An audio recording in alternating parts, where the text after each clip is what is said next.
The courtroom was packed. Lawyers whispered, pens scratched across paper, and the judge adjusted his glasses as the next case was about to begin. Suddenly, the heavy wooden doors creaked open. A man stumbled inside, his clothes torn, his shoes barely holding together. His dark glasses hid his eyes, but it was clear he was blind. Gasps rippled through the room. Some laughed, others sneered. "Who let this beggar in here?" someone whispered. Security rushed forward to drag him out, but the man raised a trembling hand. Between his fingers glimmered a small, worn medal. The judge's eyes locked onto it, and in that instant, his entire face changed. His hands froze, his voice caught in his throat. Then, slowly, he rose to his feet. The room fell silent, because that medal wasn't just any medal. It was a reminder of a night the judge had never forgotten. Before the silence of the courtroom, before the medal brought a judge to his feet, there was only the street, and the man nobody wanted. He had no name to the world anymore. People called him that beggar, the blind one, the crazy man with glasses. On the surface, he was nothing more than a figure who drifted from corner to corner of the city, leaning on his white cane, guided by faint sounds and memory. But behind the glasses, behind the ragged coat that smelled of damp rain and smoke, was a story no one dared to ask. Every morning began the same way. The city woke up to the screech of bus brakes, to car horns, to vendors rolling up their shutters. He woke up too, not in a bed, not in a room, but on a wooden bench near the train station.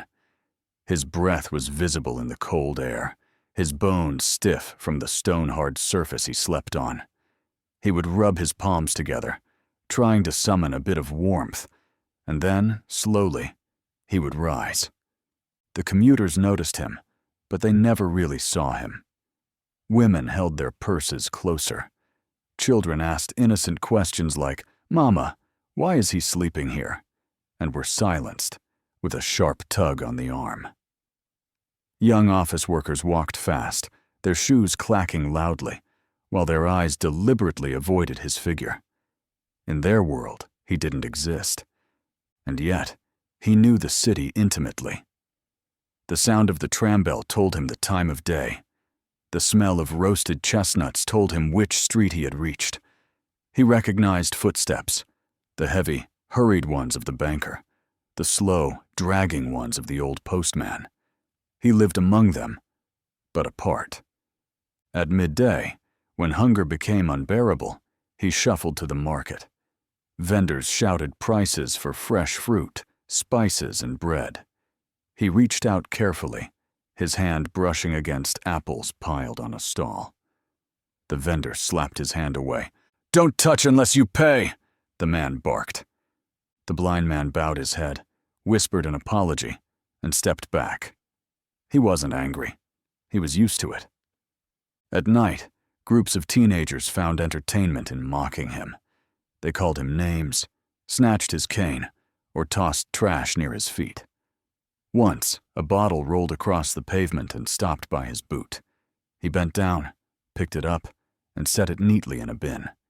His movements were slow, deliberate, dignified, even when humiliated. For a brief moment, their laughter died. Then they walked away, bored, looking for another victim. Shelters existed, but he avoided them. He had tried once. The smell of damp blankets, the coughing of sick men, the pity in the eyes of volunteers. It was too much. Pride, the last possession he had, wouldn't let him accept charity so easily. So he preferred solitude, an alley behind a church, a bench by the station, a corner near the library where he could sit and listen to the turning of pages through an open window. He rarely spoke, but he always listened. He listened to conversations drifting from cafes, to the laughter of families, to the clinking of glasses. Each sound reminded him of the life he once had, the life no one would believe if he tried to explain. And so he carried a secret. In his pocket, wrapped in a cloth so worn it was almost transparent, he kept a single object. Late at night, when the streets grew quiet, he would take it out. A medal, scratched, aged, heavy with memory. He held it like a prayer, running his thumb along the engraving. It was his anchor to a past of glory, his proof that he was once respected, once honored. Sometimes, in dreams, he was not homeless at all. He was standing tall, in uniform, boots polished, men saluting him.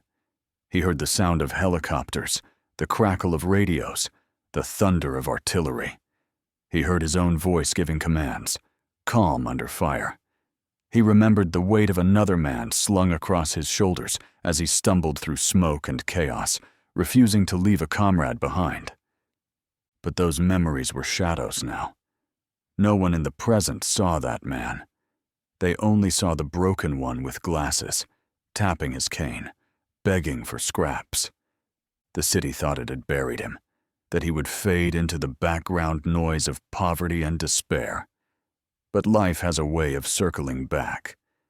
Because one day, he heard whispers about a trial that stirred his buried rage. It wasn't hunger that drove him to the courthouse. It wasn't pity. It was something else, something deeper, something connected to the medal he carried like a lifeline.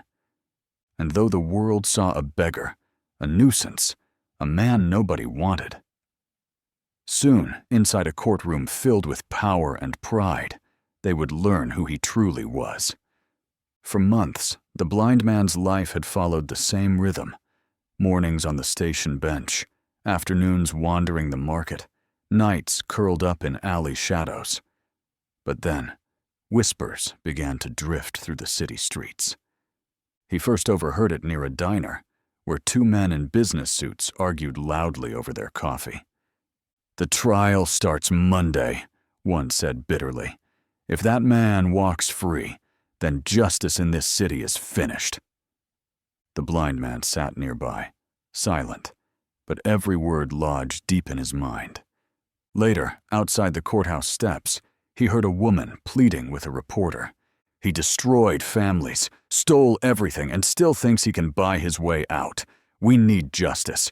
Please, write the truth." The word struck him like a blow. Justice. A word he had nearly forgotten. That night, under a flickering street lamp, he sat cross-legged, his back against a cold stone wall. He pulled the cloth from his pocket and unfolded it carefully. The metal gleamed faintly, even in the dim light. His hands shook as he held it.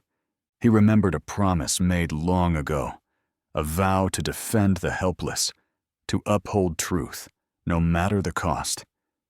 It had been years since he had felt the strength of that promise, buried beneath layers of hunger and humiliation. But the whispers of the trial stirred it awake. Perhaps this was not coincidence. Perhaps fate had led him here. On the morning of the trial, he rose earlier than usual. His bones ached, his stomach growled, but there was a fire inside him. He tapped his way to the courthouse, guided by the sound of crowds gathering, reporters shouting questions, cameras flashing. People stared at him as he approached. Some laughed outright. "Is he lost?" A young man chuckled. Another sneered, "Court isn't for beggars." But he didn't falter.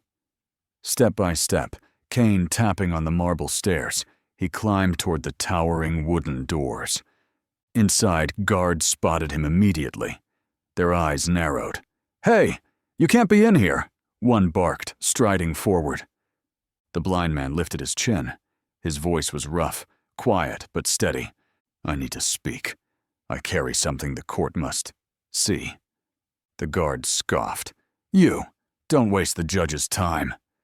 One reached for his arm, but the man's hand shot forward, clutching the metal. His fingers uncurled just enough to let the metal glint in the light. For the first time, the guards hesitated. As he shuffled further inside, the courtroom buzzed with whispers. Lawyers exchanged amused glances. Jurors looked confused. Someone muttered, "What's he doing here?" Another snickered, "Probably wants free food." He stood at the back, trembling slightly, but he did not move. He waited. At last, the trial began. The accused, a powerful businessman with a smug smile, sat at the defense table. His suit was pressed. His watch gleamed. He looked untouchable. Witnesses were called. Testimonies given. The air was thick with tension. And still, at the rear of the courtroom, the blind homeless man stood, clutching his medal like a lifeline. Finally, a bailiff approached him.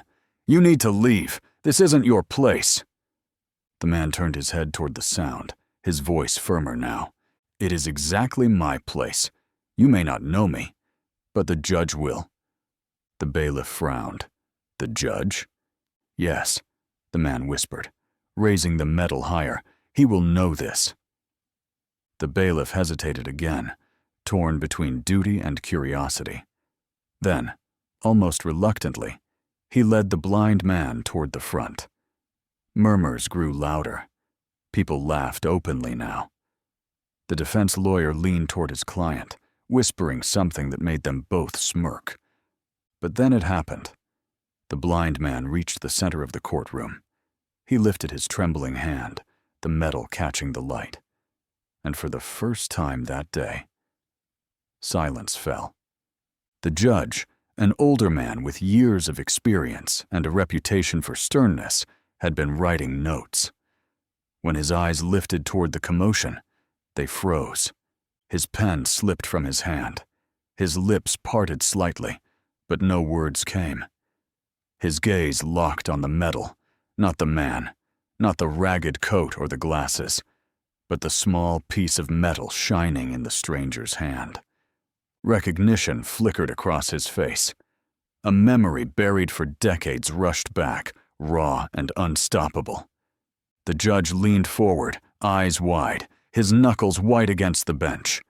Slowly, as though pulled by an invisible force, he began to rise to his feet. The courtroom gasped. Jurors exchanged glances. Reporters leaned closer, pens ready. But the blind man said nothing. He simply stood there, medal in hand, waiting. In that moment, the balance of the trial shifted. The man everyone dismissed as worthless had become the center of the room. And though no one else understood why the judge's hands trembled or why his voice failed him, they all knew one thing. This was no ordinary beggar. The silence was heavy, electric.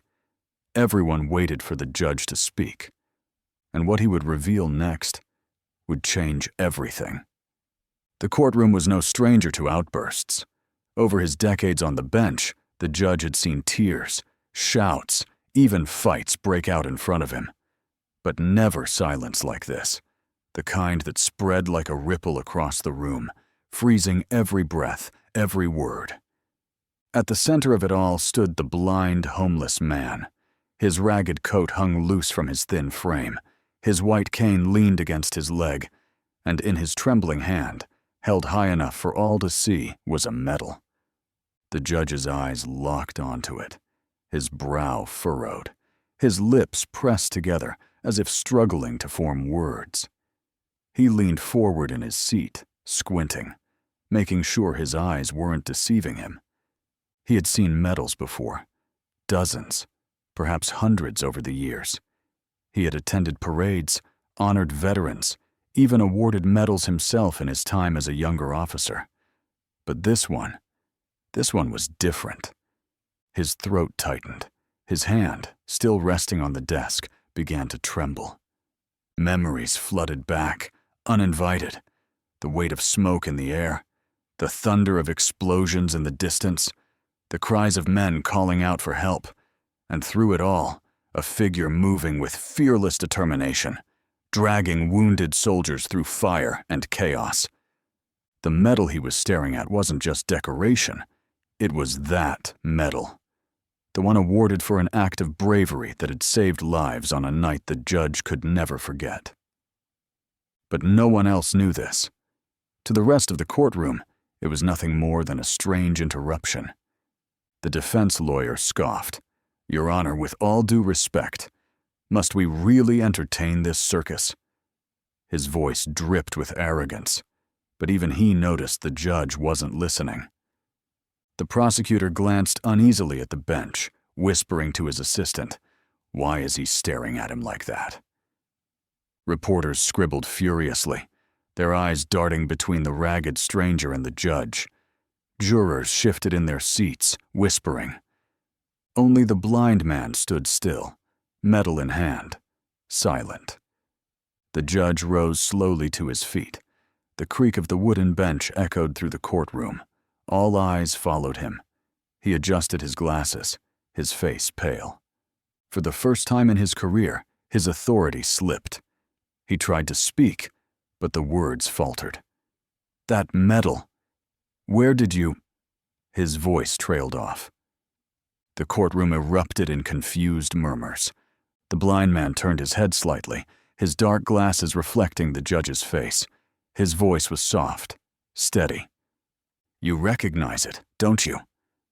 The judge's chest tightened. He opened his mouth, then closed it again. He did recognize it. More than that, he remembered the night it had been earned. In an instant, he was no longer in his robe, no longer on the bench. He was back in the mud and chaos of a battlefield. He remembered the deafening sound of gunfire, the acrid sting of smoke in his lungs. He remembered being trapped, pinned down, certain he wouldn't survive. And then, the strong arms of another soldier, lifting him, carrying him through the storm. That soldier had been awarded the medal he was now staring at. And that soldier was the man standing before him, blind, homeless, forgotten by the world. The judge's fingers curled tightly around the edge of his bench. His voice, when it finally came, was hoarse. "This man is not a beggar." Gasps echoed around the courtroom. The defense lawyer frowned, confused. "Your Honor?" The judge ignored him. He was staring only at the blind man. His voice rose, steady now, ringing with authority and emotion. "This man is a hero." The room froze. The laughter, the mockery, the sneers, all of it evaporated. The jurors who had whispered, the guards who had tried to push him out, the spectators who had smirked, all of them now stared with wide eyes, realizing something was unfolding that none of them had expected. But the blind man didn't smile. He didn't bow. He simply lowered his head, clutching the medal to his chest. His voice was quiet, almost mournful. A hero once, maybe. But heroes don't live on park benches. The judge's heart clenched. He wanted to respond, to deny those words. But he couldn't. The truth hung heavy in the room. And though no one else yet understood the full story, they all sensed it. The trial wasn't just about the businessman anymore. It was about something far greater. Something buried in the past was about to be unearthed. The courtroom faded. The whispers, the jurors, the defense lawyer's smug smile, all of it dissolved into silence. What remained was memory. The judge's eyes, fixed on the medal, dragged him back decades, to a place where this ragged man was not homeless, not blind, not forgotten, but a soldier. He had once been tall, broad-shouldered, with sharp eyes that never wavered. His uniform was pressed, boots polished, rifle slung across his back. His men followed him without question. He wasn't the highest-ranking officer, but he had something more powerful: respect. He laughed easily, encouraged his brothers in arms, and carried himself with the quiet strength of someone who had faced danger before and would face it again. Letters from home were folded neatly in his pocket. Dreams of returning to family, to a small house with a garden, to a life of peace. These were the things that kept him marching. Then came the night that changed everything. The air was thick with smoke and gunpowder. Explosions lit the horizon. A mission had gone wrong, an ambush, sudden and merciless. Soldiers scattered, some pinned down, some wounded. Panic rippled through the unit. In the chaos, one young soldier was struck, pinned beneath debris. Others froze, paralyzed by fear. But not him. He ran forward, bullets slicing the air around him. He lifted the boy onto his shoulders, staggering under the weight but refusing to let go. The judge, then a terrified young soldier himself, had been among those trapped. He remembered the sound of the man's voice above the din. "Move! Keep your head down! You'll make it!" He remembered the man pulling him by the arm, dragging him through mud and fire, shielding him from the storm. But heroism comes at a cost. As they scrambled to safety, a blast tore through the night. The man fell, clutching his face. When he staggered up, blood streaked his features, and his eyes no longer focused. The world had gone dark for him in that moment. Yet even blind, even broken, he pushed the others ahead until every last soldier was out of danger. Only then did he collapse. The medal he later received was, for that night, a recognition of sacrifice, of bravery beyond duty. But medals cannot restore sight. They cannot rebuild a life. When the war ended, he returned to a country that had changed. The parades were short-lived. Promises of care and honor faded. His uniform was folded into a box, his medal tucked away. At first he tried. He took odd jobs, relying on memory and touch to get by. But employers turned him away, shaking their heads. Too risky, too slow. Friends drifted. Family members grew tired of helping. One by one, the doors closed, and soon he found himself on the streets. The same man who had once carried others to safety, now wandering alleys, ignored, forgotten. Nights were the hardest. Hunger clawed at him. Cold seeped into his bones. He listened to footsteps passing by, hoping someone might stop, might recognize him. But no one did. He learned to survive on little: a crust of bread, a sip of water, the warmth of an old blanket left behind. Pride kept him from begging loudly. He simply sat, waiting, enduring. But he never let go of the medal. When the world stripped everything else from him, that small piece of metal was all he had left of his dignity, his identity, his past. And so when he heard of the trial, of corruption, greed, power mocking justice, something stirred in him. He couldn't stay silent. Not when he had once sworn an oath to protect truth, to defend the helpless. Perhaps this was his last mission, not on the battlefield, but in the courtroom.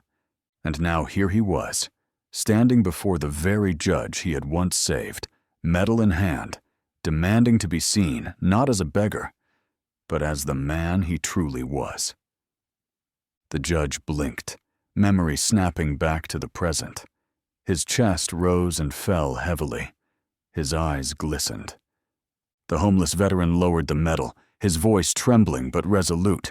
"I gave my sight for this country. And yet here I stand, blind, forgotten. But I will not let justice be blinded too." The words hit the courtroom like a thunderclap. And for the first time in decades, the judge wasn't looking down on a man from the bench. He was looking up, at the very man who had once carried him through fire. The courtroom air felt heavy. Jurors shifted uneasily. The prosecutor fumbled with his papers, and the defense lawyer's smug grin faded into confusion. Everyone's eyes bounced between the ragged blind man and the judge, who, for the first time in his long career, looked shaken, vulnerable, human. The medal still gleamed faintly in the homeless man's hand. His black glasses hid his eyes, but his voice carried the weight of years. "You recognize this, don't you?" The judge swallowed hard. His throat was dry, but he forced the words out. "Yes, I do." Gasps rippled through the audience. Reporters' pens scratched furiously. The defense lawyer tried to object. "Your Honor, this is irrelevant." But the judge silenced him with a glare so sharp it cut through the room. The judge's hands gripped the bench tightly, as though holding himself steady against a flood of memories. His voice trembled. That medal was given for a mission I was part of, a night I was certain I would not live to see the morning. His words silenced the room. Even the jurors leaned forward, spellbound. The judge looked down at the same man who now stood blind, ragged, forgotten, and whispered, "You carried me." The courtroom froze. The blind man tilted his head, his lips curving into the faintest trace of a smile. "I thought you might remember." The judge's voice grew stronger, his confidence returning as the truth poured out. "I was a young soldier, inexperienced, terrified. The enemy fire was relentless. I was pinned down, certain I was about to die. And then, this man, right here, threw himself into the storm. He pulled me out. He dragged me across the battlefield, even after he was struck. He saved not just me, but half our unit." He paused, his eyes glistening, and he paid the price with his sight. The jurors sat in stunned silence. The courtroom, once mocking and dismissive, now hung on every word. The judge removed his glasses, something he rarely did in court, and rubbed his eyes. His voice cracked as he said, "I owe him my life. Without him, I would never have become a judge. I wouldn't be standing here today. Everything I have, every case I've judged, every law I've upheld, it all exists because he refused to leave me behind." The room was silent enough to hear the ticking of the clock on the wall. Even the defendant, usually smirking with arrogance, shifted uncomfortably in his chair. The blind man lifted the medal higher, his voice calm, almost weary. "I didn't save you to stand here like this. I didn't save you for parades or speeches. I did it because it was my duty. And today, my duty brings me here again. Justice is on trial in this room. Don't let it fall into darkness the way my life did." His words landed with the weight of gunfire. The judge stepped down from the bench, something almost unheard of. His robe swayed as he descended the steps, each one heavy with meaning. He stopped directly in front of the blind man, and then, to the shock of everyone in the room, he saluted. Gasps filled the air. The jury rose instinctively. Some of the spectators clutched their mouths. A reporter dropped his pen. The judge's voice was steady now, filled with authority and reverence. "This man is no beggar. This man is a soldier, a hero, and the very reason I am alive today." The atmosphere shifted instantly. The laughter, the sneers, the whispers, all of it evaporated. Now, eyes were wide with awe, faces flushed with shame. Those who had dismissed the man as worthless now stared at him as if seeing him for the first time.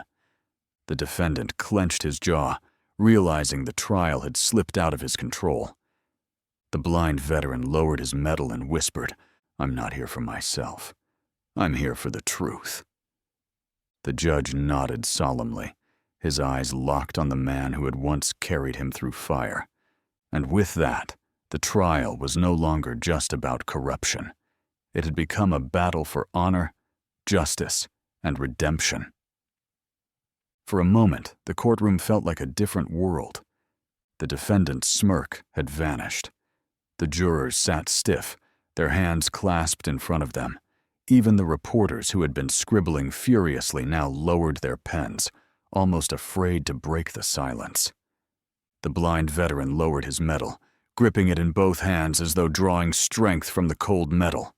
His voice trembled, but his words cut through the silence like a blade. "I am not here to beg. I am not here to be pitied.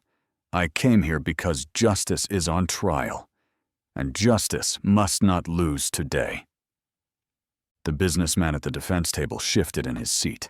His attorney leaned forward, whispering quickly, but the man waved him off with an impatient flick of his hand. "Your Honor, this is nonsense. the lawyer protested. "This man is not a witness. He has no relevance here." But before he could finish, the judge slammed his gavel down, the crack echoing across the chamber. "Silence. You will let him speak."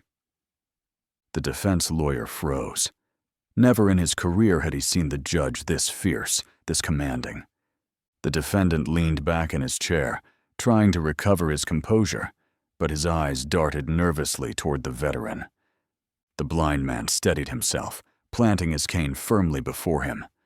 "I knew this day would come," he said softly. "I knew men like him would believe they were untouchable." He turned his face slightly toward the defense table. "I may not see you, but I know your kind. I fought to protect this country from enemies who wore uniforms. But men like you are worse. You destroy from within. You steal from the very people who trusted you." Gasps echoed through the gallery. A few spectators nodded, whispering in agreement. The veteran continued, his voice gaining strength with every word. "I was there when your factories closed. I was there when families lost everything because of your schemes. I heard their cries. I may be blind, but I see your corruption clearer than most."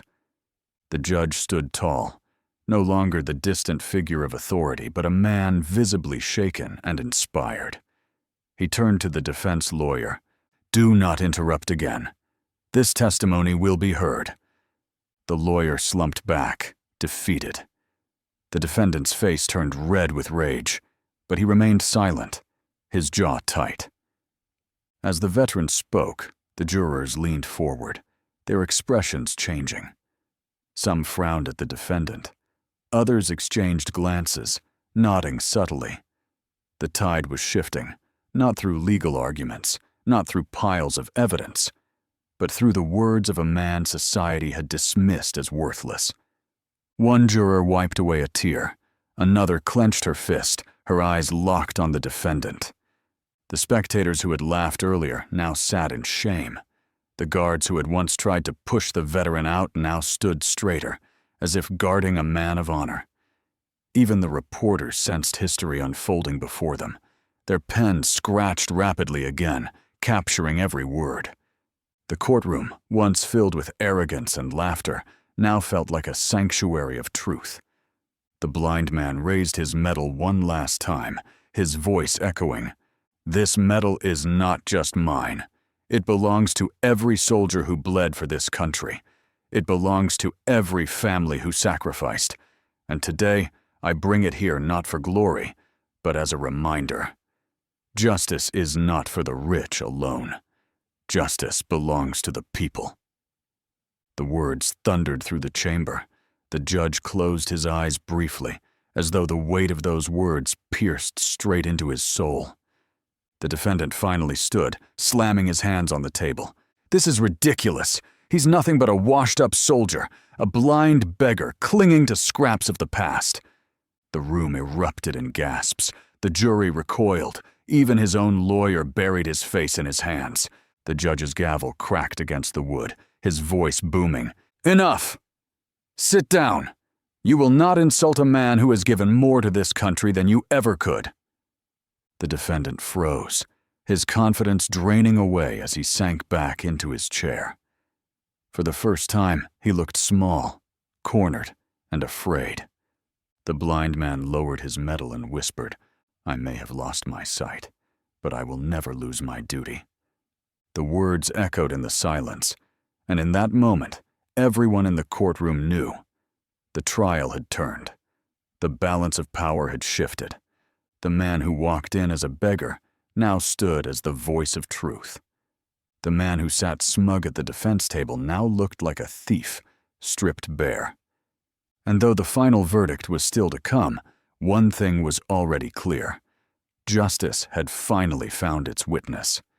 The silence in the courtroom was deafening. The veteran's words still hung in the air like smoke after a battle. The defendant sat frozen, his earlier arrogance crumbling with every passing second. The judge, standing taller than ever, looked around the room. His gaze swept over the jury, the lawyers, the reporters, and finally rested on the man who had once carried him through hell. This court will hear the truth, he declared, and it will not be silenced by wealth, by power, or by corruption. The gavel struck once, hard. The sound reverberated through the room like a gunshot. The defense lawyer tried to regroup, fumbling through his papers. Your Honor, with respect, this man has no documents, no proof. But the blind veteran interrupted, his voice calm and steady. Proof? I have carried it with me for years. From inside his duffel bag, worn and patched, he pulled out a stack of yellowed papers, wrapped carefully in cloth. The bailiff brought them to the judge. Inside were letters, receipts, and files, records of payments and bribes tied directly to the defendant. Documents the authorities had long claimed were lost. Gasps filled the chamber. Reporters nearly fell out of their seats, scrambling to capture the revelation. The jurors leaned forward, their disbelief turning to fury.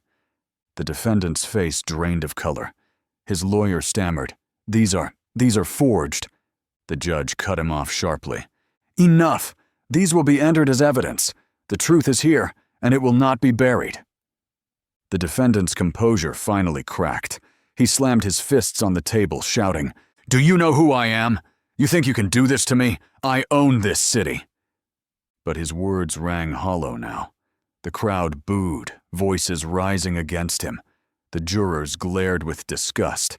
Even the guards moved closer, no longer protecting him, but preparing to restrain him. The veteran stood tall, cane in one hand, metal in the other, his blind eyes hidden behind black glasses, but his presence filling the room. "You own nothing," he said softly. "Justice owns you now." The words landed like a hammer. The defendant sank back into his chair, defeated. Hours passed as the jury deliberated. When they returned, their decision was swift and unanimous, guilty on all counts. The courtroom erupted. Spectators cheered, reporters rushed for the phones, and the defendant's head dropped into his hands. For the first time, the mighty had fallen. The judge's gavel struck again, restoring order. His voice was steady, almost solemn. "Justice has spoken. Let this trial remind us all. No man, no matter his wealth or power, is above the law." He turned, eyes settling once more on the blind veteran. His voice softened. "And let us also remember those who sacrificed everything to protect that law. This court owes you more than words, soldier. We owe you our respect, our honor, and our gratitude." As the courtroom emptied, people approached the veteran.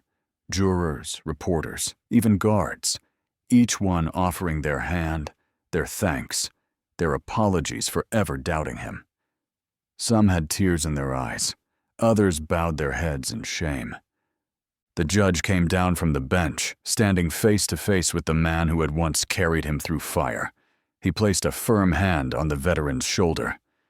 "You saved me once. Allow me at last to return the favor." The veteran expected nothing. He had not come seeking reward. But the next morning, the world was different. His story was on every front page. Blind veteran brings corrupt tycoon to justice. Photos of him in the courtroom spread like wildfire. Anonymously, donations poured in. Veterans groups reached out. A local charity offered him housing. Doctors offered treatment. For the first time in decades, he wasn't invisible. But the most powerful moment came when the judge himself arrived at the shelter where the veteran slept. He didn't come with cameras, or reporters, or speeches. He came quietly, carrying a folded uniform jacket. He placed it in the veteran's hands and whispered, "This belongs to you, and so does the honor you were denied for too long." The blind man stood taller than he had in years. He wore no crown, held no fortune, but he had something greater, his dignity restored, his story heard, his sacrifice remembered. The world may forget its heroes. It may laugh, mock, or push them into the shadows. But truth has a way of returning, and when it does, Even the highest walls of power cannot stand against it. The blind man the world ignored had at last opened everyone's eyes.